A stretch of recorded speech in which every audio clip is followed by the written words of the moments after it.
Salve, salve família.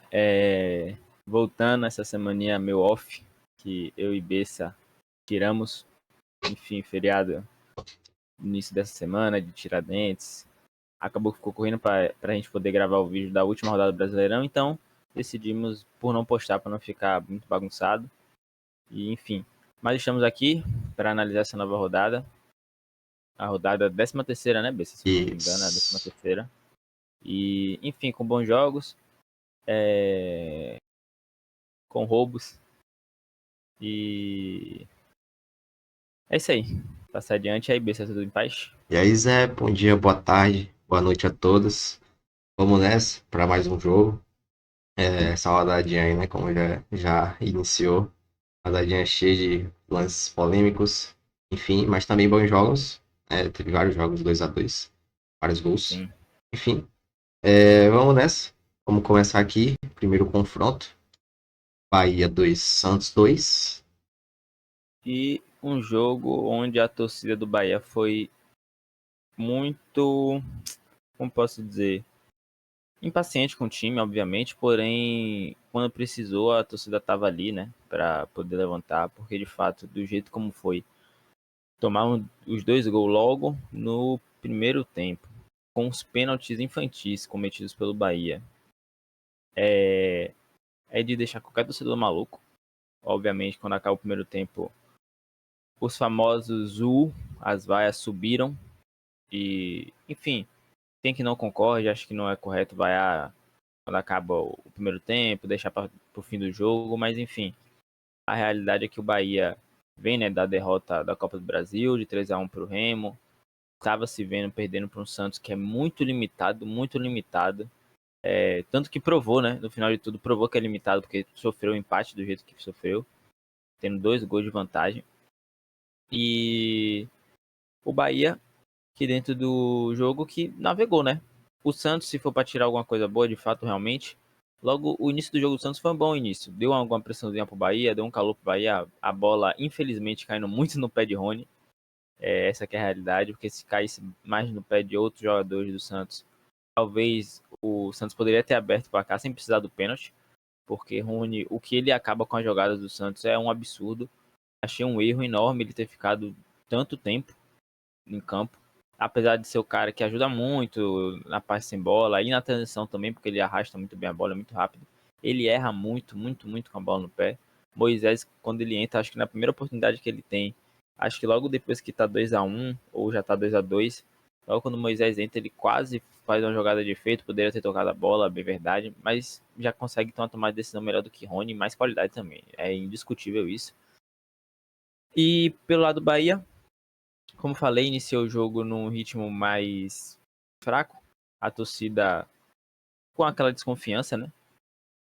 Então não estava no apoio 100%, o apoio máximo. Porém, obviamente o Bahia tinha que mostrar sua força dentro de casa. E no segundo tempo o Bahia voltou muito melhor. Quando o Azevedo começa a ser mais ativo, entrou como lateral direito nessa posição, mas quando ele começa a ser mais ativo, quando o Gilberto entra, né? Gilberto entra, aí Azevedo de fato passa a ser o lateral direito e Azevedo volta a ser o volante, como ele está acostumado a jogar. Azevedo muito bem, trabalhando a bola, sabendo circular, combatendo, brigando muito, duelando muito, sendo muito importante também na parte defensiva. Até no primeiro tempo, o melhor jogador do Bahia tinha sido Azevedo e no segundo tempo também. A gente vai comentar isso no destaque do jogo. Já adianto que ele é o nosso destaque. Quando a gente chegar lá para ver as estatísticas, a gente comenta um pouco sobre ele. E Gilberto, que entra no lugar de Michel Araújo, que, né, muito mal mesmo. Everton Ribeiro, que não foi titular por conta de controle de carga, né? Voltando de um período parado e agora numa sequência muito grande de jogo, teve que fazer esse pouquinho, né, diminuir um pouco a carga dele. E mesmo assim, ele entra, por mais que ele dá dinâmica pro time do Bahia, não entrou muito bem. Nos últimos jogos contra o Remo e contra o Flamengo, ele não achei o Everton Ribeiro que a gente conhece. Enfim, o Bahia consegue um empate dentro do possível. Obviamente a torcida não enxerga o resultado como bom. Dentro do contexto do jogo, como se tornou, né? A torcida pode comemorar um ponto, porque poderia ter sido pior. Porém, o Bahia não podia ter deixado levar o jogo onde deixou levar, tomar 2-0 e ter que correr atrás mais 2 gols é algo que o torcedor não aceita e não tinha que aceitar pro nível do elenco. Rogério Ceni cada vez mais ficando na corda bomba, mas tem que lembrar que o Grupo City não é time de desespero, não é um grupo de desespero, né?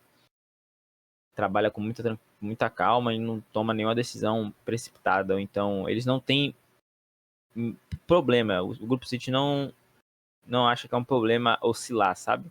É o processo, faz parte do crescimento. Pro torcedor, óbvio, é ruim, frustrante, porque quer resultado logo.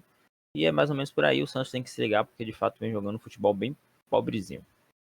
Realmente, o Santos vem jogando muito abaixo, né? Cuca, apesar de apresentar, né, seu estilo de jogo, o time do Santos não consegue aplicar, né, esse estilo de jogo. Enfim, e fica aí um alerta pro Bahia, né? Como o Zé falou, a questão do Grupo City. O Grupo City ele não se precipita muito fácil, principalmente que, vamos dizer assim, que o Bahia tá bem no brasileiro, né? Tá lá em cima na parte da tabela, como foi nos 2 anos anteriores, né? Começo assim, até metade do Brasileirão, o Bahia é sempre lá em cima. Aí a partir da segunda metade começa a cair o rendimento, né? Enfim. E essa questão aí da Copa do Brasil, que a torcida, né, vem pressionando, o último resultado contra o Remo em E não só casa. isso, né, Bessa? E não só isso, Bessa. Acho que antes de só complementar, e eu também esqueci de falar isso, a pressão que recai em Rogério Ceni é em relação a como o roteiro do Bahia nos últimos anos ele é escrito. O Bahia de 2023, né, desde quando o Grupo City adquiriu o time, sofreu aquele problema de quase ser rebaixado. O Grupo City segurou muito tempo o Renato Paiva, Né? até o Rogério Ceni chegar e salvar nas últimas rodadas. Depois de 2024, nas outras competições, consegue Libertadores, classifica para Libertadores, joga a fase de grupo, é eliminado fica em terceiro lugar no grupo da Libertadores, é eliminado na Sul-Americana, não vai bem na Copa do Brasil, é eliminado de novo na Copa do Brasil. Ou seja, é um time que quando é para chegar, nunca chega. Nesse meio tempo conquista de fato o Campeonato Baiano, a Copa do Nordeste, que o torcedor comemorou muito. Porém, o torcedor quer ver grandezas, né? Quer ver grandiosidades. E depois botou todas as fichas, era para a Copa do Brasil. E você já começar tomando 3-1 dentro de casa, basicamente sendo eliminado, óbvio que o Bahia ainda tem chance. Então é meio frustrante, o torcedor não tem paciência mais para ficar nesse processo de só ficar beliscando esse meio de tabela, barra G6, G8, ficar indo para pré-Libertadores, quer conquistar de fato títulos grandiosos. Realmente, fica aí um alerta pro Bahia, né? A gente, como o Zé já destacou, né, o craque do jogo, Acevedo, começa no lateral direito, depois que inclusive me surpreendeu, né? O Rogério Ceni tira Gabriel Xavier para botar um lateral, praticamente jogando com 3 zagueiros, né? Um zagueiro de origem só. Me surpreendeu bastante essa ousadia dele, que falta bastante em outros jogos, principalmente nos jogos decisivos. Sim. Enfim, e o lado do Santos, mais uma vez, que o Cuca não consegue aplicar seu estilo de jogo corretamente. E os jogadores que também não são, né, essas Coca-Cola toda, não conseguem fazer o básico do futebol, vamos dizer assim. Porque os dois gols de pênalti, dois pênaltis claros, lógico. E depois, tomando pressão no segundo tempo inteiro, aí toma um golaço de falta de jogo, beleza, mérito, mas um E pouquinho vacilo do erro goleiro. do goleiro, que por sinal não foi brasão, né? Enfim. E o segundo gol, né, o cruzamento de Pulga para William José, que é uma característica que é muito incomum no Bahia, questão de cruzamento, principalmente para William José e Everaldo. Enfim. E o que fica é o resultado amargo para o Santos, e, dadas as circunstâncias dos jogos, amargo também para o Bahia, né? Todo o contexto aí que envolve também a situação do Bahia atualmente. Como eu falei, né? Poderia pro torcedor, né, quando vê, o Bahia abriu, tomou 2-0 do Santos, empatou um ponto que você comemora. Porém não é. O Bahia tinha que ganhar esse jogo, o Santos vem muito mal. É um time que não tem nenhuma ideia clara de jogo, a realidade é essa. Sem Neymar, sem Gabigol, então, tecnicamente o time é muito fraco. Os únicos dois jogadores técnicos do Santos, bom, com a bola no pé de fato, é Rolazier e Roleiser, né? Roleiser e Bom Tempo, muito bom jogador, tá? É um cara que dentro do Santos ele faz diversas funções. Eu prefiro ele jogando como segundo volante, ele jogou mais como ponta, foi muito bem marcando o Juba. Juba, apesar do golaço de falta que teve um pouco de erro, um pouco não, bastante erro do goleiro, apagado no jogo, não por culpa dele, acho que também Ceni erra em ter deixado ele jogar muito pela lateral, tinha que ter colocado ele para flutuar mais por dentro. Eu já comentei isso uma vez, a gente já, não saiu como besta, que na ausência de Everton Ribeiro, para mim, o meio campista do Bahia tem que ser Juba. E aí ele vai atrás e coloque o outro lateral esquerdo, enfim, porque não pode, não dá. Michel Araújo e Nestor não conseguem suprir o que Everton Ribeiro faz. Mesmo Everton Ribeiro estando abaixo desses últimos jogos, Michel Araújo e Nestor nunca entregam o que se espera. Então acho que o jogador que mais chega próximo disso é Juba. Então é melhor você sacrificar alguém na lateral esquerda que não seja Juba do que jogar com alguém que não vai conseguir fazer o que o Everton Ribeiro faz. Enfim, e é basicamente isso daí, um placar aqui pro Santos. Talvez o Santos veio para Salvador querendo esse empatezinho mesmo, então acho que o Santos não fica aí olhando para o lado do Santos, fica com raiva porque era um jogo de empate, o jogo se ofereceu pro Santos, sair com os 3 pontos, com 2 pênaltis e no final só saiu com um. Então, dentro do planejamento do que foi feito antes de iniciar a partida, um ponto era o que talvez o Santos imaginava. Porém, o que o jogo se apresentou, um ponto fica muito aquém do que se esperar. É, realmente, fica aí um alerta tanto pro Bahia quanto pro Santos. Vamos lá, próximo jogo. Com mais, né? Mais um jogo 2-2. Botafogo 2, No mesmo Internacional 2. horário, se não estou enganado, foi 6h30 do sábado. Mesmo Isso. horário, ao mesmo tempo.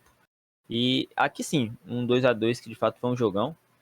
Um primeiro tempo que já poderia ter terminado com alguém em vantagem, ou até mesmo um empate com gols. Terminou o primeiro tempo, acaba 0-0. E o Botafogo, mais uma vez, contando com o Danilo, jogando muita bola. Aqui a gente. É tão bom, né, Bessa, tá certo no final das contas, né? Desde o nosso primeiro vídeo do Brasileirão, da quinta rodada que a gente grava, a gente vem trazendo Danilo e pontuando toda vez que possível a gente pontua. Quando a gente vem falar da seleção brasileira, Danilo é convocado, o jogador que a gente mais pontuou, acho que naquela data FIFA de amistoso do Brasil foi Danilo.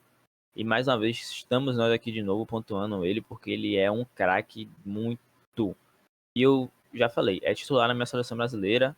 Ancelotti que se vire para pensar o que ele vai fazer. E enfim. E dentro desse Botafogo ele vem carregando. Muito tecnicamente é um time que você vê bons nomes. Medina,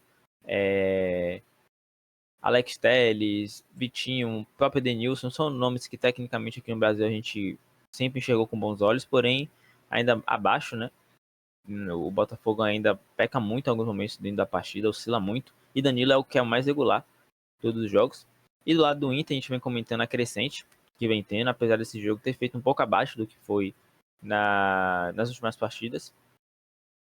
Gostei muito dessa dupla de ataque. De fato, Carboneiro jogou como um atacante, de agredir mais o espaço, Alejandro pisando um pouco mais fora da área, fazendo um pivô, tanto que dá assistência, mas que não fez nenhuma partida grandiosa, que ele chega a perder um gol.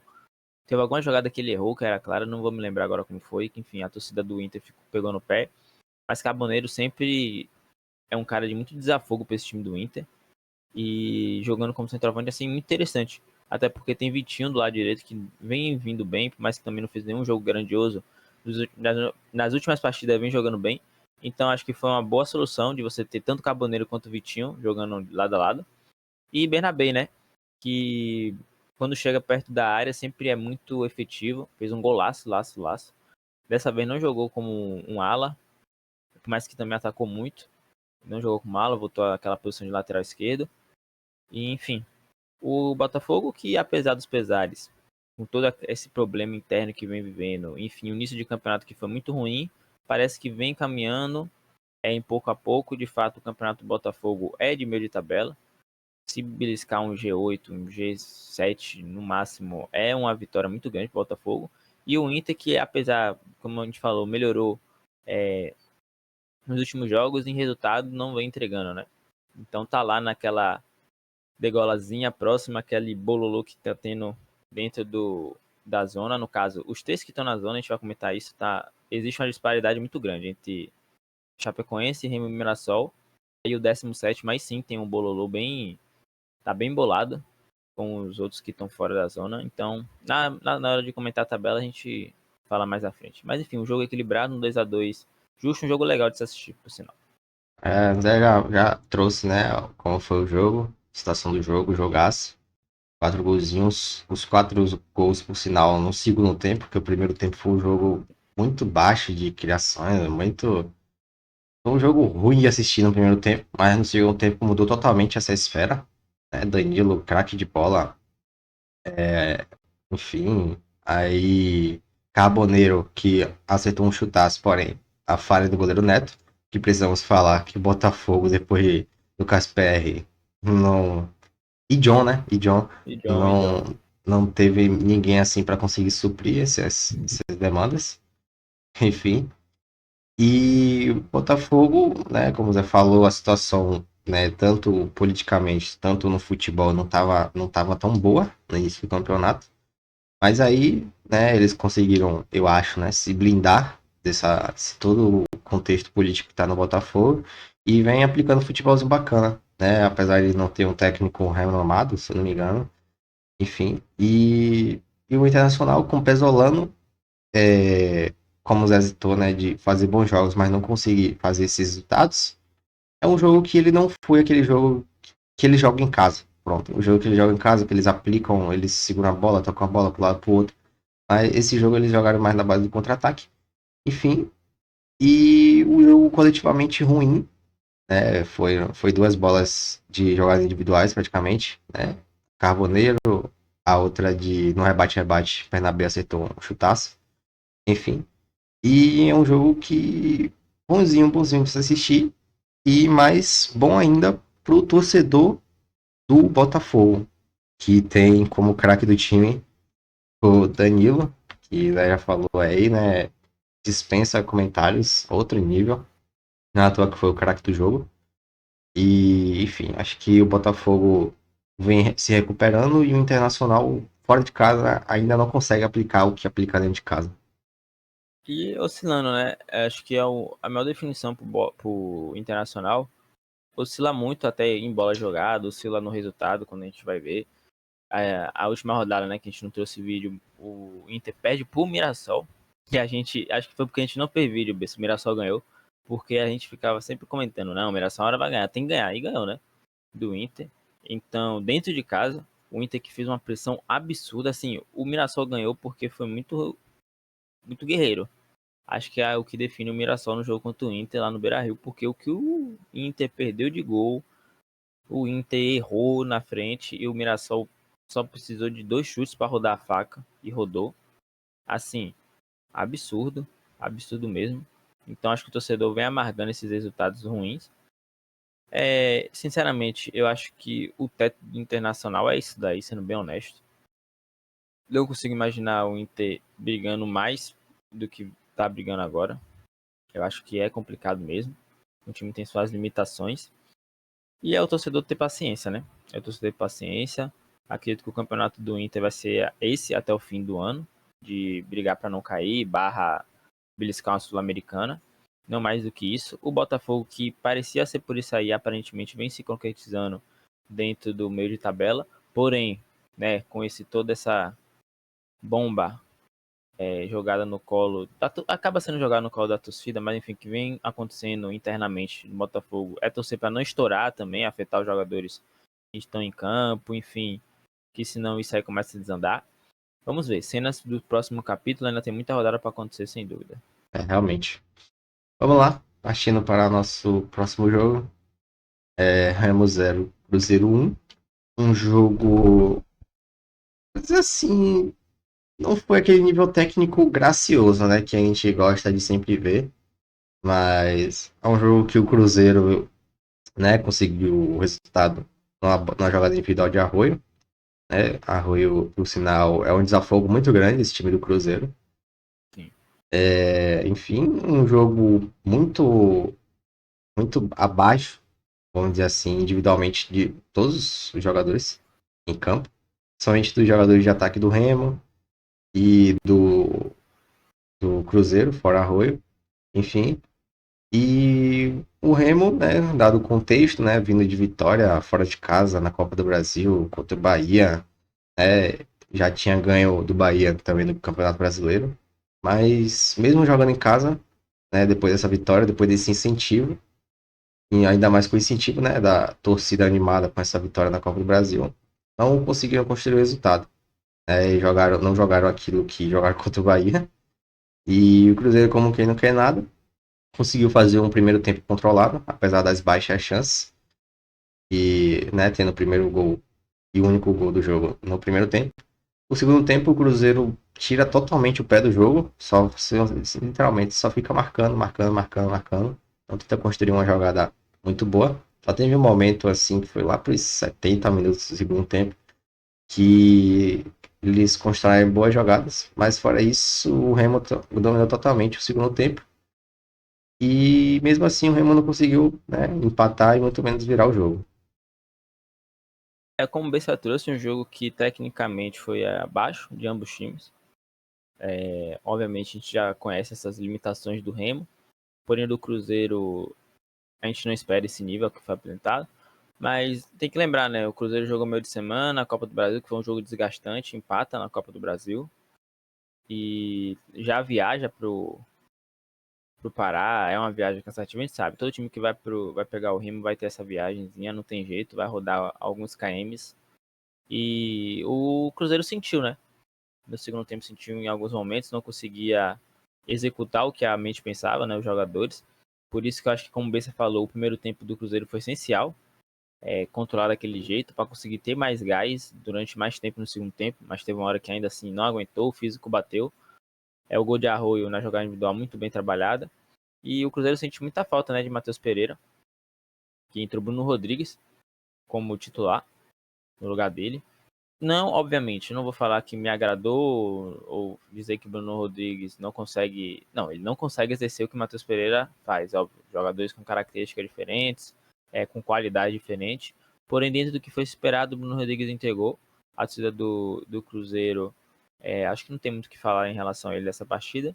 Mas, enfim, acho que antes da gente passar para o próximo jogo, é comentar em relação ao fato de realmente o Cruzeiro ter sido mais controlar o jogo do que de fato tentar fazer mais do que pode. O físico tava batendo. 6 chutes, 6 no gol, excelente, tá? Número excelente. Apesar da qualidade das 6 que foram no gol, não foram claríssimas. O Marcelo Rangel sujou a camisa, de fato. E o Remo, que, né, tem ideias de jogo. O Condé, acho que a criticar o trabalho de Condé, que eu vejo muito torcedor do Remo fazendo, às vezes, na escalação de alguns jogadores. Enfim. E em relação a como ele mexe no time, enfim. Mas taticamente falando, o Remo tem ideias de jogo, mas pesa.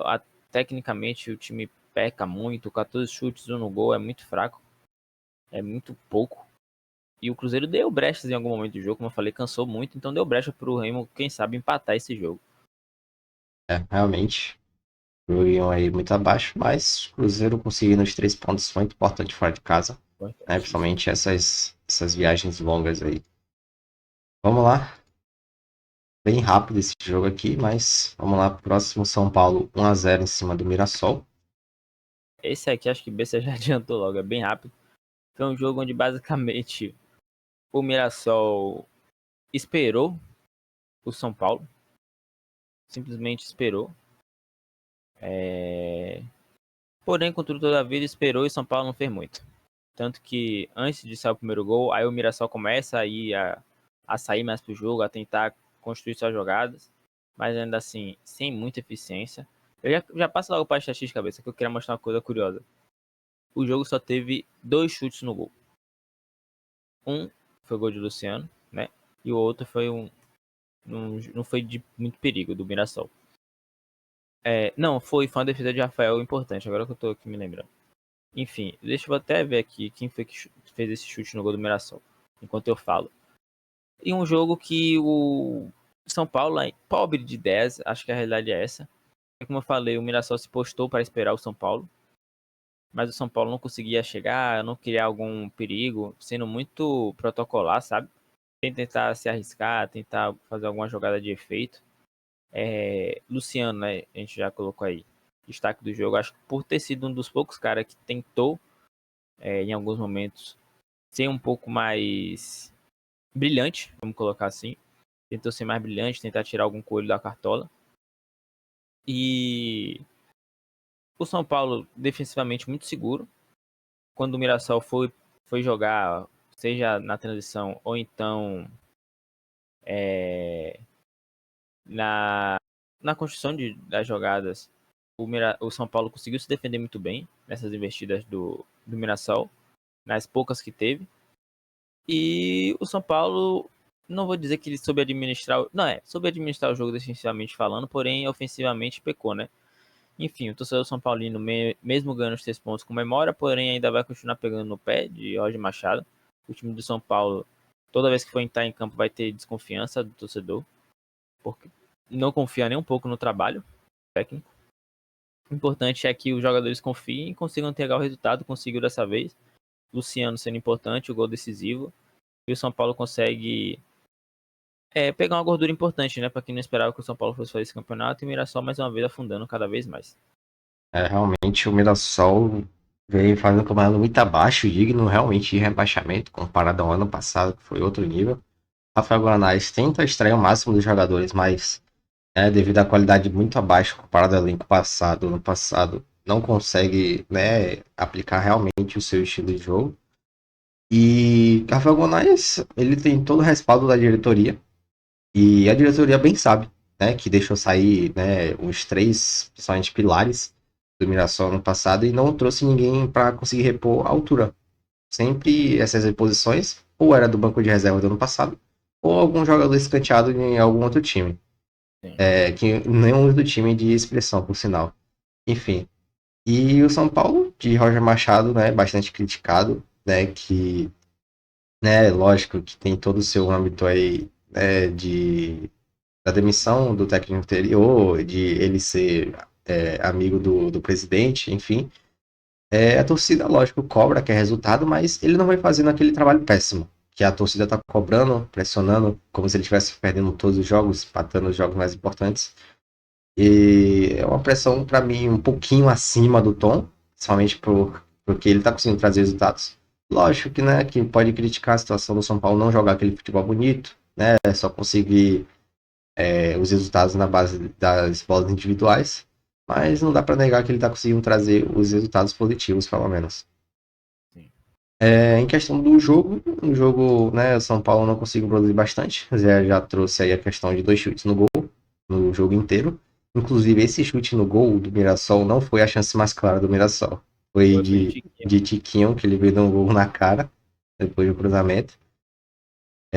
A lá Roger Guedes contra o Flamengo na Copa do Brasil 2022.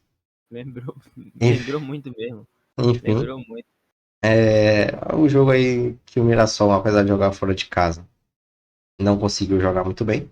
E o São Paulo, né, jogando de casa, não conseguiu aplicar realmente aquele estilo de Roger Machado, que foi contra algum time nas Libertadores, não vou lembrar agora. Que, enfim, o nível. Não, na Sula. Na Sula, perdão. E, enfim, acho que tem aí muito a desejar o Mirassol e também o São Paulo. Próximo joguinho agora, os jogos iniciando os jogos de domingo. Jogo na nossa reprise da final da Copa do Brasil. E realmente quem viu o jogo parecia ser o jogo da final da Copa do Brasil. Muita disputa, muito duelo, muita falta. Realmente eu acho que foi. O clima estava muito parecido com o que foi a Copa do Brasil. Tanto a final como o primeiro jogo. Talvez o jogo tendeu um pouco mais para o jogo do Maracanã, porque de fato o primeiro jogo da Copa do Brasil ano passado foi bem fraco. Mas enfim, um jogo de muito duelo, de muita falta, como eu falei. E né, o cartão vermelho de André, mais uma vez, depois que ele volta da suspensão.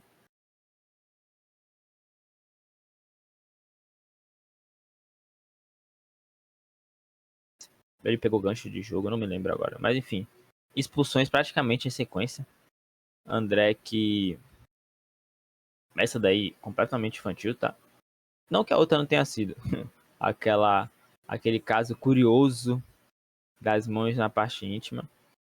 Então, enfim, falando agora um pouco mais sobre como foi a bola em campo, o jogo de fato. O Corinthians que no primeiro tempo, até a expulsão foi logo no fim do jogo, do fim do primeiro tempo, o Corinthians soube controlar muito bem. O Vasco não estava encontrando nada de muitas oportunidades, nada que gerasse preocupação ao Corinthians. A jogada do gol é uma jogadaça. Garro tá jogando muita bola desde que Fernandinho chegou. Assistência, enfim, sendo participativo. Acho que é uma coisa que o torcedor do Corinthians sentia muita falta em relação a Garro. Era a falta de participação em alguns jogos. Ou então participava e não era efetivo. Dessa vez vem sendo muito efetivo. Não só porque está contribuindo diretamente para gols, mas contribuindo para jogadas que podem ser gol. Então, excelente partida de Garro. E o Corinthians, que quando faz o primeiro gol, acaba que o Vasco vai um pouco para a pressão para tentar reverter o placar logo, empatar o placar logo, e não terminar o primeiro tempo atrás. Tem a expulsão de André Luiz, que foi completamente infantil. E o Vasco se vê num cenário muito bom, né? Termina o primeiro tempo, mesmo que perdendo, termina o primeiro tempo com um a mais. Então, toda, né, a comissão técnica, Renato Gaúcho, teve 15 minutos para se preparar, né, digamos assim, para repensar o plano do Vasco nos próximos 45 minutos que serão o segundo tempo. Assim, pensaram no plano, acredito eu, e o Vasco colocou em prática, deve ter colocado, se realmente foi isso que Renato Gaúcho pediu, porque não funcionou. A realidade é essa. O Corinthians não teve muita dificuldade, mesmo jogando com a menos. Ok, o Vasco foi ofensivo bastante no segundo tempo, chegou muito no último terço, finalizou, mas muita finalização de fora da área. Cauê não teve dificuldades em alguma defesa, óbvio, foi muito importante também. A defesa do Corinthians sendo mais uma vez muito bem, tanto o Gabriel Paulista como o Gustavo Henrique. Na bola aérea, acho que sem dúvida, talvez é a dupla de zaga mais forte que a gente tem no Brasil, uma das mais fortes, porque é difícil você ver o Corinthians sofrendo com bola na área, uma bola que veio algum desespero, porque sempre acontece, né? Do time ter sempre aquele time que bola na área é um desespero retado, seja a bola parada, então cruzamento do padrão com bola rolando. Já pro Corinthians não sofre tanto disso, sofre mais em algumas outras jogadas. Quando o Vasco trabalhava por dentro, o Corinthians sentiu muito. André Gomes vinha associar por dentro, enfim. Faltou um pouco de ajuste dessa parte do Corinthians, porém, mais do que ajuste, faltou efetividade do Vasco e talvez um pouco mais de coragem para conseguir sair com um resultado positivo ou até mesmo um empate com um a mais era muito importante. Um contexto muito favorável para o Vasco. Realmente o contexto muito mais favorável para o Vasco, né? Tanto que no segundo tempo dominou, não conseguiu aplicar essa dominância, né? Transformar em chances claras de gols. Mas o Vasco tentou. Eu acho que, né? Fica aí já começando a sensação de crítica, né? A Renato Portaluppi, porque nos últimos jogos ele não vem fazendo boas distribuições táticas, principalmente com a jogada com o Spinelli e David, né? Que é a situação de jogar em questão de cruzamentos. E, né, fica aí a questão, apesar, né, de, lógico, feliz ele não ter feito isso, mas ele demorou muito para colocar Spinelli no jogo, né, que é a questão de o homem de área para conseguir segurar a marcação ali, tanto de Gustavo Henrique, tanto de Gabriel Paulista. Eu acho que ele demorou bastante para mexer na situação. Ainda bem que não mexeu rápido, mas enfim. E Corinthians, como quem não queria nada, né? Apesar, né, da expulsão infantíssima de André Luiz, que por sinal já tá começando a fazer hora extra já, né? O Milan, para quem não sabe, estava atrás dele aqui. Seria um ótimo dinheiro que ele seria vendido, ajudaria muito nas contas do clube, mas a sessão dos fãs dos Filhos do Terrão, né, que eles têm que ser desenvolvidos, lógico, eu concordo, né, que eles têm que ser desenvolvidos aqui no Brasil, botar mais para jogar, né, enfim, mas acho que a questão é que ele não tá conseguindo mais ser aquele André que a gente viu, né, nas primeiras partidas. Ele não, acho que ele tem 30 partidas no profissional, então, para mim, tranquilo essas questões de erros, né? Eu não vou criticar o cara, crucificar o cara, mas é uma questão que ele poderia muito bem, né, ser vendido, enfim, ser negociado para conseguir, principalmente que ele é um bom jogador, né? A questão mesmo é o mental. E principalmente agora com essa expulsão, o mental dele vai ter que ter um trabalho a mais. Enfim, e o Corinthians, né, abriu o placar com a jogada pela esquerda, Garro, passe espetacular para Bidu, Bidu corta, bateu no canto Eu já de Gilan Jardim. E, enfim, gol 1-0. O Corinthians conseguiu controlar, né, até onde dava, questão da expulsão. Fez um primeiro tempo muito bom. E aí, no segundo tempo, né, o Vasco, lógico, né, pela diferença de jogadores, 11 jogadores contra 10, teve uma pressão muito maior. Porém, do mesmo jeito que foi o jogo contra o Palmeiras, né, que ainda foi pior, 2 expulsos, e o Roberto teve uma chance de novo, sozinho, de correr, levar a bola até praticamente linha de fundo e chutar cruzado. Mais uma vez, o cara me erra um chute desse. Se ele chutasse no gol e perdesse, ok, ainda ser criticado. Mas não, o cara me vem, isola uma bola dessa e, enfim, né? fazer aqui um comentário antes de a gente passar pro próximo jogo. Fazer dois. Basta lá a estatística, só pra ver a finalização do Vasco e pontuar uma coisa. Aqui, ó, 21 chutes. De fato, o Vasco chutou como um time que tem uma mais, normalmente faz, né? Criou o volume. Porém, como eu sempre comento, não adianta você ter volume se não tem qualidade. 7 chutes no gol só. Tudo bem, é um número que dentro do aproveitamento do futebol brasileiro tá na média, tá até acima. Porém, foram chutes sem muita dificuldade. Algumas, acho que dessas 7, 4, 5 foram fora da área. Não vou me lembrar agora o exato número. Enfim, meus dois comentários antes de passar pro próximo jogo. Aqui, em relação a Garra, acho que nem tem o que eu falar. Craque da bola. Como eu tinha dito, muito bom que o Fernando Diniz está conseguindo trazer esse jogador aqui cada vez mais sendo importante para o Corinthians, como já foi em outros momentos. Eu fiz questão de colocar só as estatísticas assim, sem ser passes certos ou outras, mas sim os passes que são de fato muito importantes, 2 grandes chances criadas, 6 passes decisivos, que para quem não sabe são passes que geram a finalização do companheiro, então participativo demais. Enfim, agora sim, partindo para os dois comentários que eu queria dizer. Um sobre Renato Gaúcho, a gente comentou, né, Bessa? Que o Vasco parece que é um roteiro programado. Se chegar um treinador pro Vasco agora, eu tenho certeza que o Vasco vai ganhar 3 jogos seguidos. 3, 4. Vai jogar o futebol mais lindo do mundo. E depois vai decair. Parece que com o Renato Gaúcho vem sendo assim. Começou muito bem, a gente comentou isso, parabenizou o trabalho dele, mas disse que ainda tinha que ter atenção e realmente vem vacilando, vem cometendo alguns erros, alguns deslizes, perdendo algumas oportunidades. Então, é complicado. E agora, em relação ao Roberto, você lembrou desse gol perdido, né? Eu assisti o jogo da última rodada, que a gente não comentou. Vitória e Corinthians aqui no Barradão. E foi 0x0, jogo horroroso, por sinal.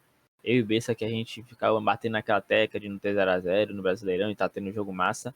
Nossos dois times, né? O meu time e o time dele se enfrentaram e fizeram o pior jogo do Brasileirão. Mas enfim, eu saindo do Barradão, o que tinha de torcedor do Vitória dizendo que nunca viu uma atuação tão ruim como a de Yuri Alberto no Barradão.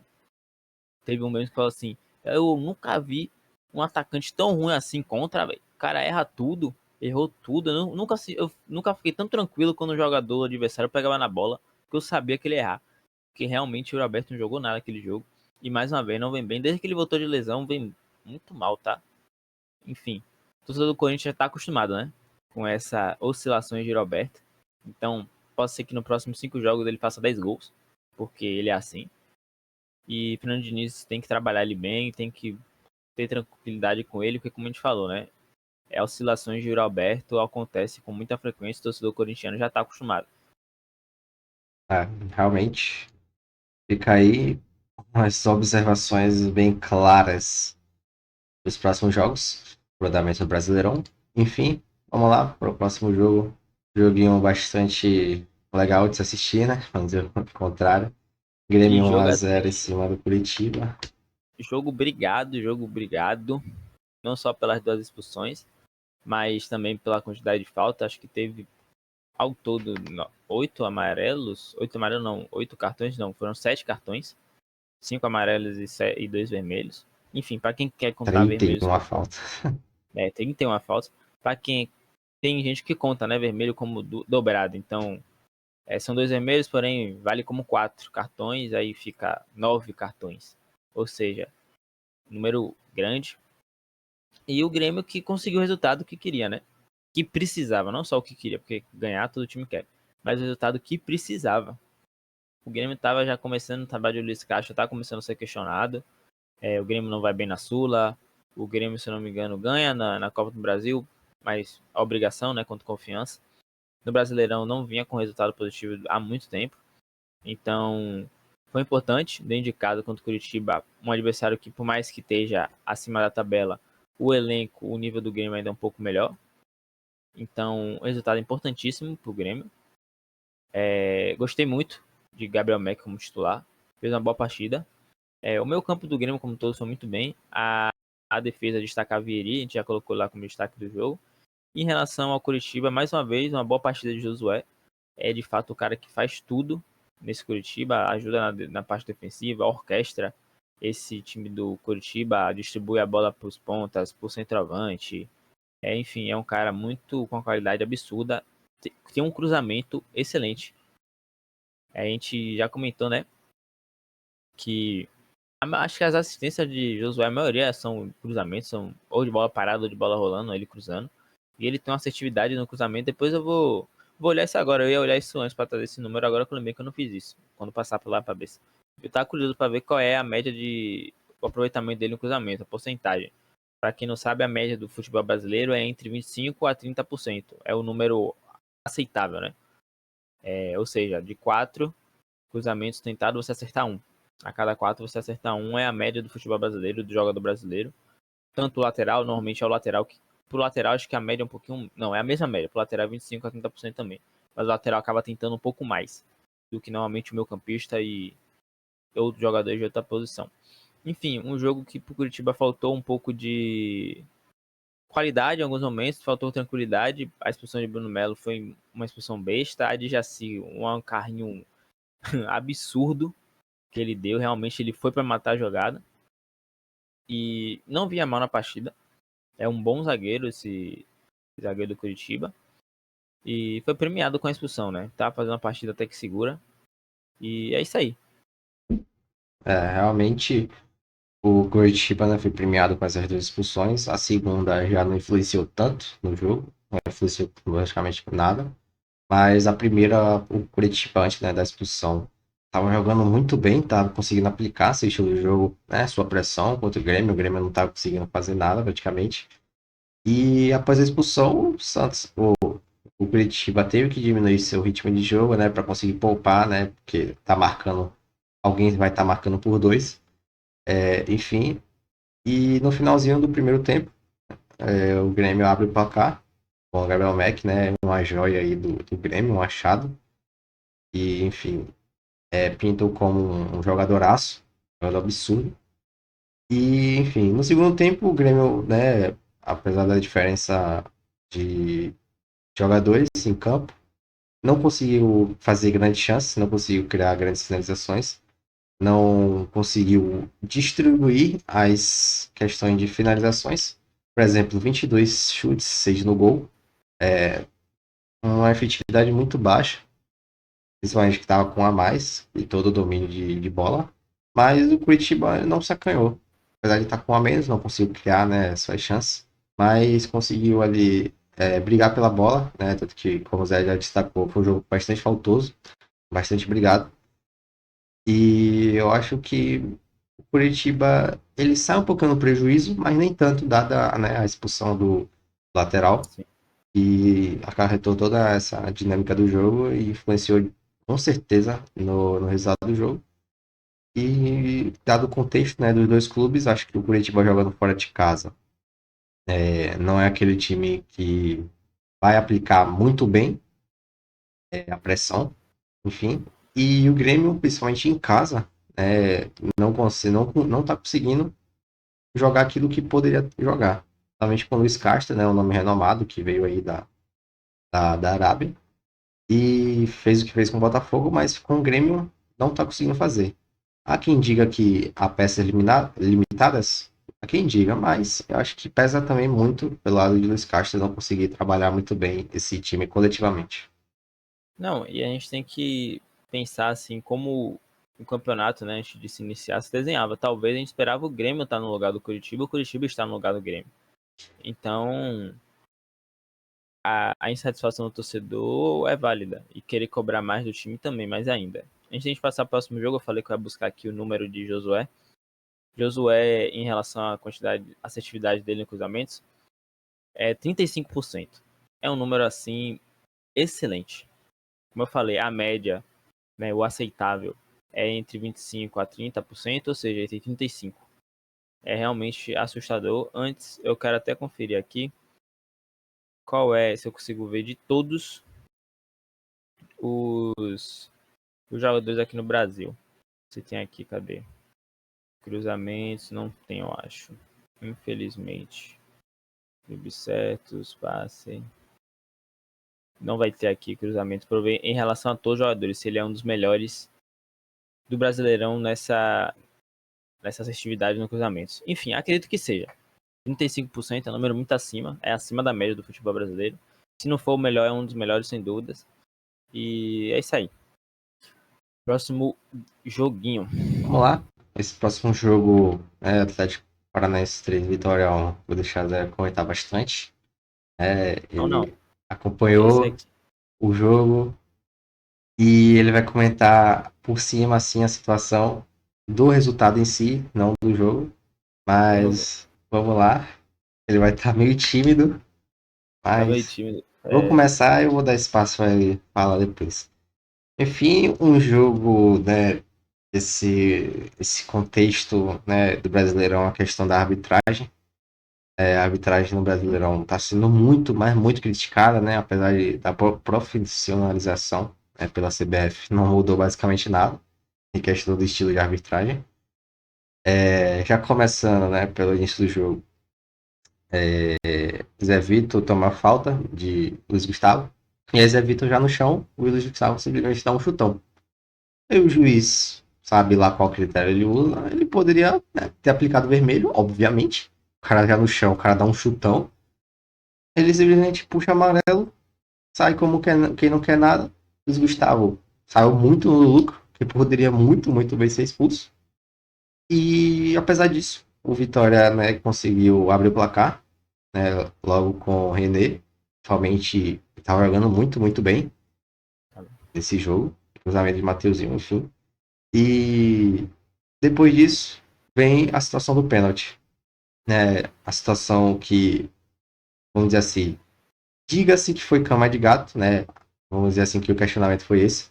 Mas eu discordo completamente, porque Viveiros, né, todo mundo conhece pelo porte físico, e simplesmente Kaká ele sobe na bola para disputar, mas ele não faz aquela força de empurrar ou de, né, A bola, tentar puxar o jogador para baixo. sim, a bola tá em disputa, né? Ou seja, Sim, não tem ninguém com controle. Viveiros não tá fazendo a proteção dela. Ele vai disputar a bola. sim. Kaká, ele também vai disputar sem força excessiva. Claramente não tem uma força excessiva de Kaká. Viveiros desiste de disputar a bola e cava esse pênalti. A verdade é essa, ele cavou o pênalti. Acabou mesmo. Sinto muito. No início do lance, ele estava impedido, porém, quem toca na bola é o jogador do Vitória, então é a origem de nova jogada, então aí tudo bem, o impedimento não tem nem que ser analisado. E o pênalti não existe. Isso não, gente, não foi pênalti. Não importa o que você diga, você é torcedor do Atlético Paranaense ou um lunático qualquer, não é pênalti. Isso não é pênalti. Em Sim. qualquer lugar do mundo, isso não é pênalti. É um absurdo. Até quando aí tem gente que comentar, tem faltas assim no meu campo que são marcadas. E são marcadas erradas. Quando normalmente acontece quando o goleiro dá o chutão, ou então a zaga dá um chutão, o seu centroavante vai disputar a bola e o zagueiro sobe, colocando a força excessiva em cima do centroavante. Óbvio, tem jogadas que realmente é falta. Se Kaká tivesse subido, empurrando Viveiros, fazendo com que Viveiros não conseguisse disputar a bola, ou então ele subisse com o braço, jogando o braço na cabeça de Viveiros, fazendo que mais uma vez Viveiros não conseguisse disputar a bola. Não foi isso que aconteceu, o Kaká ele vai disputar, a disputa é normal, o Viveiros desiste de disputar, porque ele achou que era melhor ele cavar. Se você não é honesto, se é o centroavante do meu time fazendo isso, e obviamente o hábito seguindo o que é correto, que é a não marcação do pênalti, eu ficaria revoltado com o meu centroavante em fazer aquilo ali. Porque é muito melhor ele ter pegado a bola e, óbvio, no final das contas foi muito melhor ele sofrer o pênalti, né? O pênalti que foi inventado. Mas assim, dentro do que é o correto, era melhor o Viveiros disputar aquela bola, porque aí sim, Kaká acho que ele foi mal no tempo da bola, então ele já tinha perdido a jogada. Mesmo que não tenha feito falta, ele perdeu o tempo da bola, o Viveiros podia ter dominado e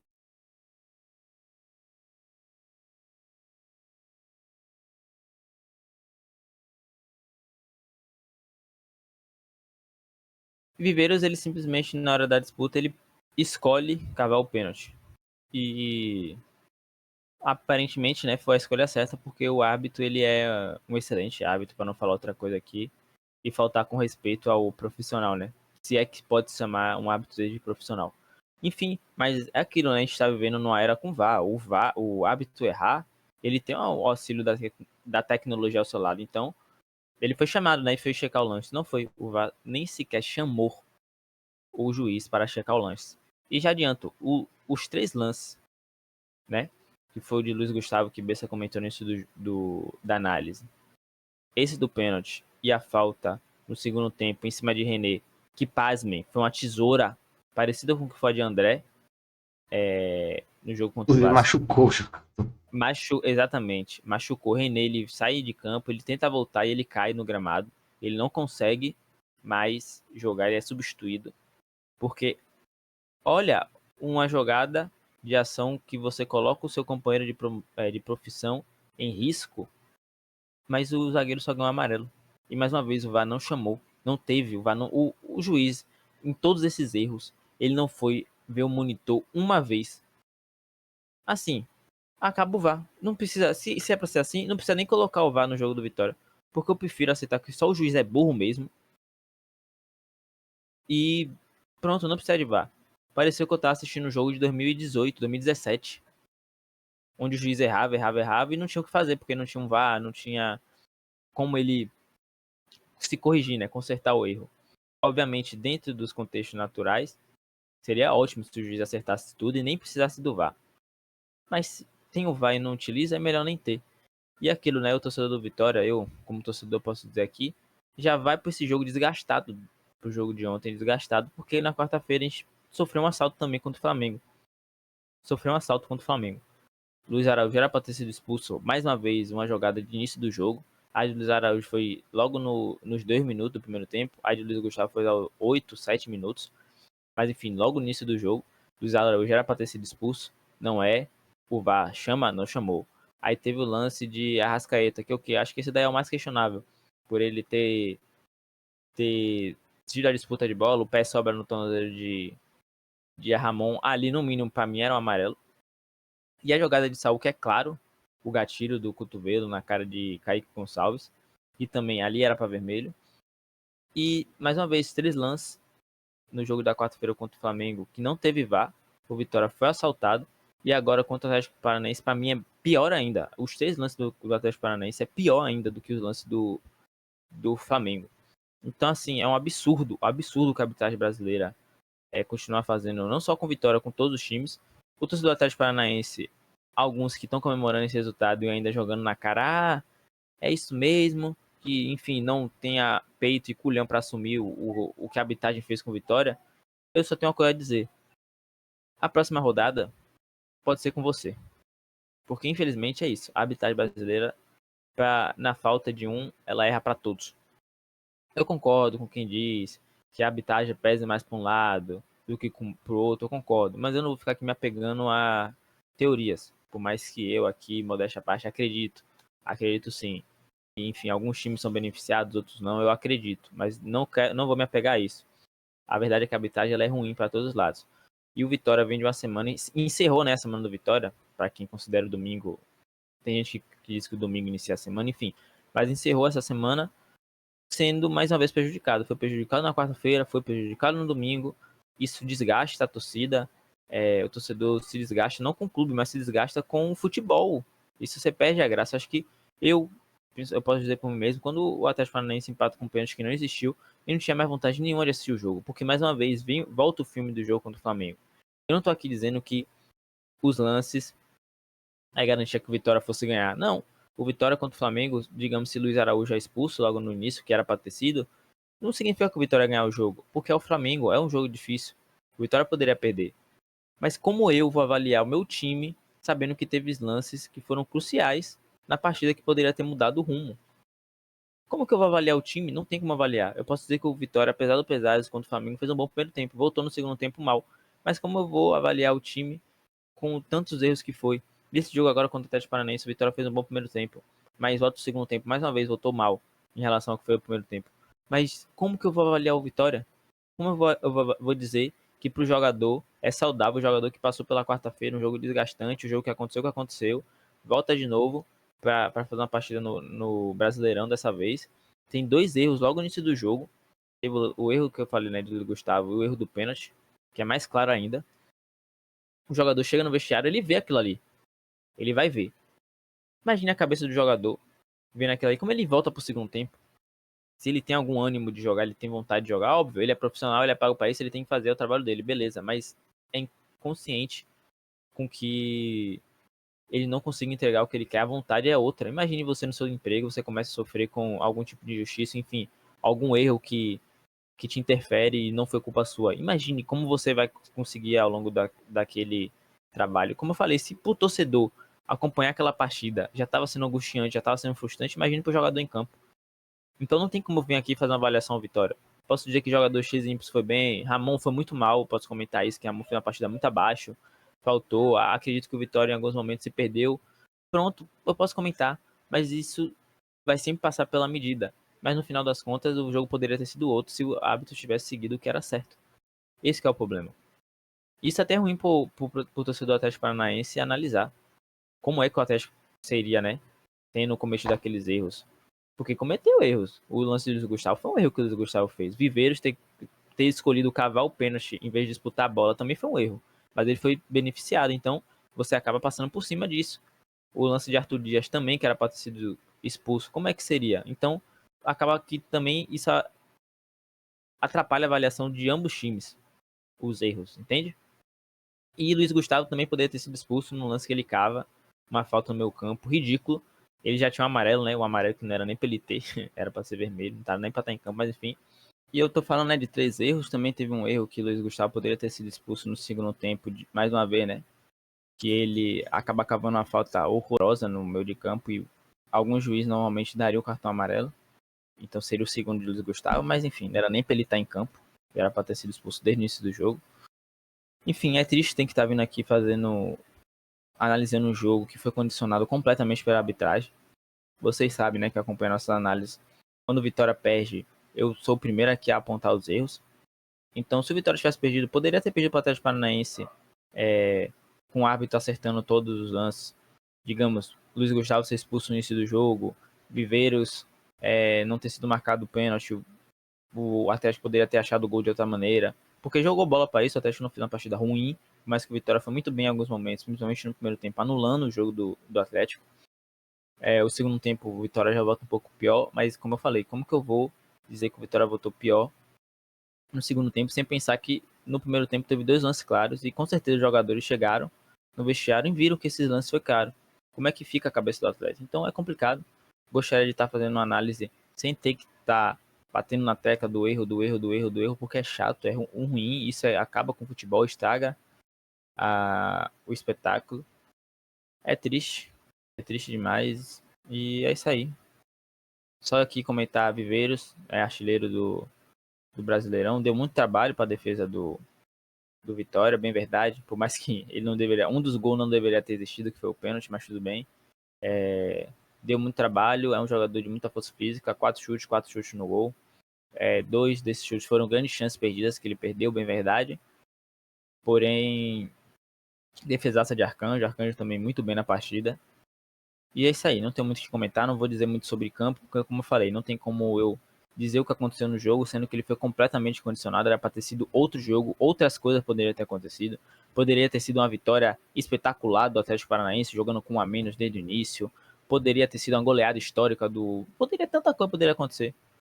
E no final de tudo, acho que o que fica marcado é o último gol do Atlético ter sido o gol de um cara que deveria estar expulso desde o início do jogo. Mas é aquilo, né? Tudo bem, não tem muito o que eu comentar, é só tristeza mesmo, e é isso aí. Dito isso, partindo para o nosso próximo jogo. Jogo muito bom de se assistir. Raio Bragantino 0, Palmeiras 1. Um jogo que, apesar de tudo, o Bragantino conseguiu aplicar, né? O mancinismo, jogar muito bem, conseguir criar suas chances, né? Carlos Miguel, pô, não é à toa que foi o craque do jogo. Conseguiu fazer várias defesas, dessas 4 defesas, 2 defesaças. Enfim, O Caio Barbosa, acho que foi os dois cabeçados do Caio Barbosa. isso. E o Palmeiras, numa bola achada, pode-se dizer que foi a Abel Ball ou não, mas numa bola longa, esticada, não lembro para quem. E aí essa pessoa consegue escorar, fazer o pivô e aí Foi conseguir. Souza, foi Souza. Pessoa, só Foi isso. Souza. E aí tocar para Flaco Lopes, que estava sozinho, no sinal. É um erro muito recorrente, né, do Bragantino, que simplesmente os jogadores, sei lá o que, é que eles pensam. Se, per Das quatro da linha de defesa, 3 vai se para um perdem jogador só. eles E não sabem marcar referência bem. Não exato. sabe. E aí sempre fica um jogador livre. E aí Flaco Lopes aproveitou desse erro, recebeu a bola, fez o gol, 1-0 Palmeiras. E um jogo que antes desse gol, o Bragantino estava dominando bastante com o seu ritmo de jogo. Após o gol, o Palmeiras voltou, né, a praticar seu futebol, controlar seu jogo. E aí, no segundo tempo, só deu Bragantino. Bragantino lá, Bragantino cá. E aí, o Palmeiras acuado conseguiu segurar o resultado, somente por Carlos Miguel, que garantiu o resultado positivo para o Palmeiras fora de casa. E, por sinal, liderança para eles. E bem garantida, né? Para os times que estão correndo atrás, acho que deve dar uma raiva, né? Porque o Palmeiras não para de vencer, apesar dos pesares, a gente pode sempre dizer aqui que o futebol do Palmeiras está longe de ser o mais vistoso, está longe de ser brilhante. Eu mesmo aqui sempre digo que eu acho que Abel Ferreira já extraiu tudo do que ele poderia extrair desse Palmeiras, ele tá jogando com o que ele sabe, com o que ele pode, mas no fim ele tá ganhando, né? Isso que importa, no final do dia vocês só vai entrar a tabela e vai ver quem é o líder, quem tá ganhando, e não vai se preocupar como. E tudo bem, isso faz parte do futebol, então o Palmeiras está sendo muito feliz com isso. E, né, só para terminar o assunto da arbitragem, esse jogo aqui teve um lance de um carrinho, não vou me lembrar quem foi, o jogador do Bragantino que deu, Engenhai, que já simplesmente ele pula, né, como se tivesse uma piscina na sua frente, ele se joga e o juiz Chaba. simplesmente dá o cartão amarelo para o jogador do Bragantino. Foi Então, Capixaba. Capixaba, Júnior Capixaba. Então, é aquilo, né? A arbitragem vai errar para todos os lados. Pra não dizer que, você só tá revoltado porque é pro Vitória. Não, não só tô revoltado porque é pro Vitória. Minha revolta é maior porque o Vitória passou por isso na quarta-feira e mais uma vez passou de novo. Então, como torcedor, eu me revolto. Mas a revolta é pro esporte brasileiro como um todo, porque todo jogo, toda rodada vai acontecer. Então, se hoje não aconteceu com o seu time nessa rodada, se prepare que na próxima é, vai acontecer pro seu, provavelmente. Porque assim, a arbitragem não tem critério, ela é regular, né? Regular, ela é ruim em todos os jogos. É mais ou menos por aí. E essa questão do Capixaba, por sinal, esse amarelo aí deixou ele de fora do próximo jogo. Ainda tem isso. Um Enfim, pilar do time. É um exato. absurdo. Vamos lá. Partindo para o nosso próximo jogo, o penúltimo jogo da rodada. Um jogo de manual, vamos dizer assim. Caso de paternidade na Arena MRV, né? Ah, Flamengo 4, verdade. Atlético Mineiro 0. O Isso. Flamengo conseguindo aplicar, né, seu estilo de jogo muito bem. O Atlético Mineiro, que para mim é um time que está sendo mal treinado, não sei como é que, né, eles estão conseguindo aplicar seu jogo coletivamente. Mas, enfim, lógico que sente, né, a falta de Hulk, que tá para ser negociado agora, né? Sendo bem honesto, Bessa, eu não acho que sente a falta de Hulk, não, porque ele em campo também não vinha fazendo muita coisa. Mas que, enfim, é um jogador que pode gerar algo. Você se espera sempre. Com o Hulk em campo, a gravidade, né, é outra. Eu Então, digo mais óbvio. pelo, vamos dizer assim, pelo clima do vestiário, vamos dizer assim, né? Que ele, né, é uma Sim, peça figurativa que ele é para os jogadores. eu também não sei como ele estava sendo agora, né? Porque já não é de hoje que ele vem vivendo essa pequena intriga, né? Esse pequeno burburinho com o Hulk dentro do Atlético Mineiro. Então é complicado, é uma situação complicada. Talvez ele vá pro Fluminense, é o que tu diz. Enfim. E o Flamengo, como que não quer nada, né? Pegando esse time do Atlético Mineiro que só Jesus na causa, aplicou seu estilo de jogo, fez seus 3 gols, né? A lá estilo Léo Jardim. no primeiro tempo, né? O primeiro com Pedro, o segundo golaço de Plata, terceiro de cabeça de Rascaeta, acho que foi nessa ordem. Foi. Enfim, no primeiro Tudo no primeiro tempo, tempo. foi tudo no primeiro tempo, foi tudo de manual, conseguiu abrir sua margem, né, de 3-0 e aí no segundo tempo voltou desacelerado, só para controlar a carga pro jogo agora no meio de semana, Libertadores, enfim, que é fora de casa, se não me engano. E aí eu acho que eles, né, sentiram, lógico, né, que eles deveriam desacelerar, mas apesar disso, no final do segundo tempo, eles conseguem, mais uma vez, com o Pedro, ampliar 4-0, paternidade confirmada, né, desde a Copa do Brasil, principalmente com o Plata, né? Plata e Na Arena Atlético Mineiro. MRV, eu queria até saber, né? Desde que a Arena MRV, enfim, abriu, né? Foi inaugurada. Queria saber qual é o número do Flamengo contra o Galo. Vou vou olhar aqui enquanto você fala. Então, para paternidade. Acho que não tem nenhuma vitória, por sinal, se tiver no máximo uma. Mas enfim, só para destacar, né, a situação do craque do jogo, Pedro, né, lógico, 2 gols.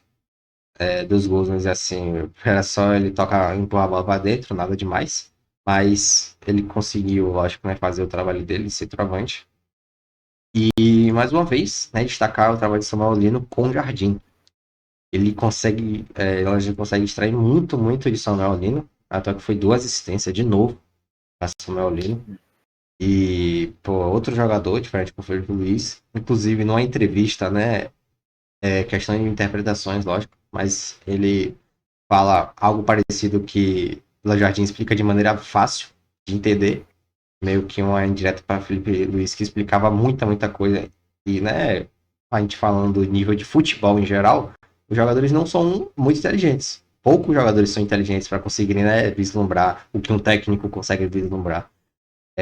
Enfim, e aí, explicando o básico do básico, ele consegue entender mais facilmente, né? Foi mais ou menos o que ele disse aí na entrevista. Mas um jogo, né, espetacular de Arrascaeta, e, pô, é outro jogador, né? Apesar, né, de toda a polêmica da arbitragem, foi vitória do Flamengo. No segundo tempo ele entrou e mudou o ritmo de jogo do Flamengo. Ele conseguiu, né, controlar muito bem, né, depois que saiu do banco de reservas. Enfim, Rossi fez umas 2 defesaças, 3 defesaças, 2 em cima da linha, né? Esse jogo a gente colocou Defesaça. destaque do jogo como Pedro, mas acho que Bessa, como ele já vinha dizendo, tem outros vários destaques que poderiam estar aqui, tá? Pedro por ter feito 2 gols, enfim, é importantíssimo. Poderia ser Plata facilmente, poderia ser Samuel Lino, poderia ser Rossi, poderia ser Arrascaeta, poderia ser o próprio Léo Pereira, que também foi muito bem defensivamente, porque apesar do controle do Flamengo, o Galo chegou em alguns momentos, o Léo Pereira foi muito bem, muito seguro, muito sólido na defesa do Flamengo. E antes, né, de a gente passar o próximo jogo, Bessa acho que iniciou muito bem. Dizer que o Galo é um time mal treinado. É um time que uma hora vai estar trabalhando por dentro, outra hora vai estar jogando pela lateral para cruzar a bola na área e não tem ninguém, não vai ter povoamento dentro da grande área. Então é um time um pouco previsível também, que não demonstra muita vontade, é um time que não tem muita alma em campo, sabe? É um time que não dá dificuldade nenhuma para o adversário. E o Flamengo só fez girar a faca, só fez o básico, essa que é a realidade. Samuel Lino jogando muita bola, acho que mais do que Léo Jardim conseguir explicar melhor para ele o que ele tem que fazer em campo, é colocar o Samuel Lino para jogar numa função com que ele gosta, né? Ele não precisa ter muito a bola, não fica muito com a bola no pé, então joga mais em transição. Em alguns momentos nesse jogo ele caiu por dentro, tanto que a assistência pro gol de Prata foi por dentro, ele toca, por mais que tudo bem, é aquela assistência culposa, né? Que ele toca, ele dá o último passo para Plata e Plata sai rabiscando todo mundo. Mas naquele momento do jogo ele tava por dentro, né? Jogando como se fosse um meia. Enfim, interessante o que o Léo Jardim vem fazendo. 7ª vitória seguida, não é 7 jogos invictos. São 7 jogos ganhando o Flamengo, tá? 7ª vitória seguida. É um número muito expressivo. Enfim, o Manchester United lá na Inglaterra tá penando para ganhar 5 jogos seguidos, eu não sei há quanto tempo. Quem tá acompanhando a saga daquele torcedor maluco que não corta o cabelo, só vai cortar o cabelo quando o Manchester United ganhar 5 jogos seguidos. E tá difícil. imagine agora o torcedor do Flamengo vivendo esse momento com 7 jogos. Então é assim, absurdo, um número muito de muita expressão que demonstra que o trabalho do Léo Jardim se encaixou. Óbvio, não quero ser aqui engenheiro de obra pronta e dizer que com o Felipe Luiz isso não ia estar acontecendo. A gente vê o Felipe Luiz fazendo um trabalho tão mágico quanto. O que aconteceu, acho que com o Felipe Luiz foi o desgaste mesmo, acho que talvez do dia a dia, ou então de ideias. Também a gente tem que lembrar que o início da temporada, né, condiciona muito, né, os jogadores voltando, enfim. Não estou dizendo que não foi uma demissão justa ou injusta. Estou só dizendo que era óbvio que uma hora ou outra o Flamengo ia engrenar. Acho É, que qualquer um que pegar a mão nesse elenco do Flamengo consegue fazer o Flamengo jogar. Tudo bem que com o Leonardo Jardim fica mais fácil e fica melhor ainda. Então, trabalho excepcional, vem muito bem. E tem tudo para cada vez mais embalar e papar os títulos, né? Flamengo, bicho papão. Pros antes, né? Como os torcedores do Flamengo diz, né? Pros antes, vão ter que morder as costas. realmente mais um jogo aí, né, de manual do Flamengo. E com isso, vamos partir para o nosso próximo jogo. Fluminense 2, Chape 1. Um jogo bastante curioso no sentido de distribuição de bola, né, distribuição de jogadas. Eu vou passar aqui logo para o mapa de ataque, que é só para dar um contexto. O Fluminense, o jogo inteiro foi basicamente tentando atacar com o Canóbio pela direita, né, ele faz um cruzamento, enfim, jogadas pela direita. Enfim, com o Savarino sofreu pênalti, né, conseguiu fazer 1-0. Sofre o empate num golaço de Enio, sinal um golaço. E o segundo gol, que foi de John Kennedy, saiu justamente pela única jogada do Fluminense pelo lado esquerdo no jogo. Foi com a jogada de Soteldo e Alisson e John Kennedy, obviamente. E foi o único gol, vamos dizer assim, o único lance pelo lado esquerdo que realmente foi efetivo. Tanto que pelo lado direito, se a gente for olhar, Canóbio jogou muita bola, Savarino apoiando bastante o Canóbio pelo lado direito. E até o próprio Castilho, né, que recebe nessas bolas do cruzamento de Canóbio. E eu acho que essas questões de distribuição de jogada do Fluminense faltou nesse jogo. Lógico, né, que Serna não estava jogando tão bem, mas quando o Soteldo entrou, ele deu outro jogo pelo lado esquerdo. E justamente na única jogada por lá, e saiu o gol de John Kennedy, que foi, por sinal, decisivo, mais uma vez. Mais uma vez, decisivo John Kennedy. E decisivo sem estar substituindo o Castilho, tá? Ele entrando junto ao lado de Castilho. Então, interessante essa visão de Zubeldia, de também ter coragem, né? Todo técnico tem coragem de substituir, entrar com um atacante sem substituir outro que está em campo. Então, jogar com dois noves é uma coisa muito interessante por parte de Zubeldia. Demonstra coragem. E era para ser um jogo mais de manual ainda do Fluminense, tá? Finalizou 30 vezes, 13 foram no gol. Ou seja, já te garanto que o goleirão, né, que a gente colocou como destaque do jogo, fez 10 defesas, 6 dentro da área, defesaças. O gol do pênalti, o lance do pênalti mesmo, que a bola pega na mão, ele já tinha feito uma defesa, ele fez a defesa, né? Que a bola sobra, mesmo assim, sobra pro jogador do Fluminense, do jogador do Fluminense cabeceia, ele faz uma defesaça. Obviamente, essa defesa não contou, né? Porque antes havia a marcação do pênalti, havia o toque de mão. Enfim, boa partida do goleiro Anderson. E se não fosse por ele, era para ter sido uma goleada histórica. E apesar do pesares, nem tudo são flores, a gente tem que pontuar aqui. O time do Fluminense dormiu, né? Pecou em alguns momentos. Pecou, que eu digo, em deixar a Chape muito confortável, sabe? Apesar da Chape sofrer muito volume ofensivo, pecou o Fluminense em ter deixado a Chape confortável. O gol mesmo, faltou pressão em Enio, deixou o Enio soltar. Eu acho que o Fábio estava um pouquinho adiantado, poderia estar mais atento, mas enfim. No final das contas, o Fluminense é muito mais forte que a Chape.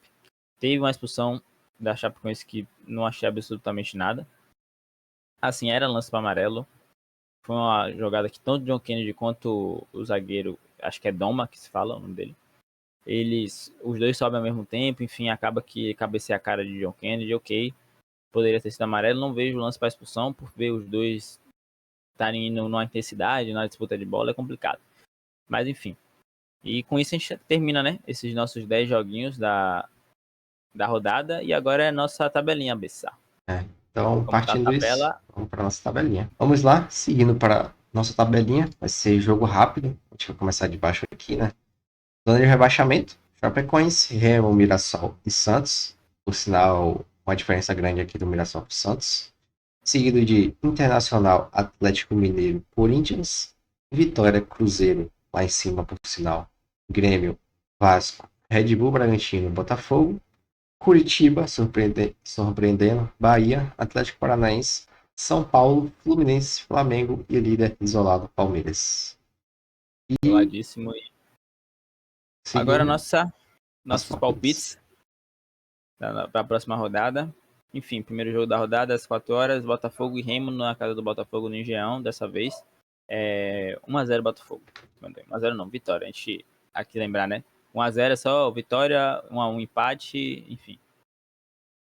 No Então, Bardão, Vitória e Curitiba. Aqui não tem muito pra onde correr, o Vitória tem que ganhar. Um jogo que é um adversário direto, querendo ou não, dado aos níveis do elenco de ambos times, muito parelho. Então acho que o Vitória tem que fazer esse resultado e tem tudo para conseguir os 3 pontos. Clássico é clássico, clássico é jogado. Acho que aqui. Eu tô falando aqui, gente, mas tanto eu e Bessa a gente tem meio que acordado já o que é pensado, tá? Pra não achar só você tá falando, é pra ser mais rápido e dinâmico. A gente deixa acordado nossos palpites antes. Enfim. Palmeiras e Santos, aqui, apesar, né, da gente pensar no empate, não tem muito bem de correr, o Santos não tem qualidade, é vitória do Palmeiras. E em casa a gente sabe como o Palmeiras é muito enjoado. Atlético Paranaense e Grêmio na casa do Atlético sempre é jogo chato. Talvez aqui um dos jogos mais difíceis, tá? De se avaliar, muito por contexto. O empate por parte do Grêmio é o que o Grêmio provavelmente vai ir atrás, mas do Grêmio tem um nível um pouco acima de elenco. E então, esse jogo é empate. Esse jogo de empate, por mais que o Cap tá excelente dentro de casa, uma campanha absurda. Acho que o Grêmio tem que buscar, o Grêmio tem que buscar esse resultado. Vai jogar para ganhar, não tenho dúvida, porém um ponto não é de todo mal. Agora aqui, clássico, o último clássico que tivemos, né? O pau quebrou. Quero mais, e dito isso, acho que o Cruzeiro ganha. O Cruzeiro vai embalar mais uma boa vitória, o Atlético Mineiro afundando cada vez mais. Mas que é aquele jogo divisor de águas, né? A torcida do Atlético vai estar assistindo esse jogo bem atento. E partindo, né, pro primeiro jogo de domingo, São Paulo e Bahia. É um jogo que é sempre complicado, o Bahia jogando contra o São Paulo, historicamente lá no Morumbi. Não vai ser no Morumbi, vai ser no Cícero de Souza Marques, enfim, mas jogando em São Paulo contra o São Paulo é complicado.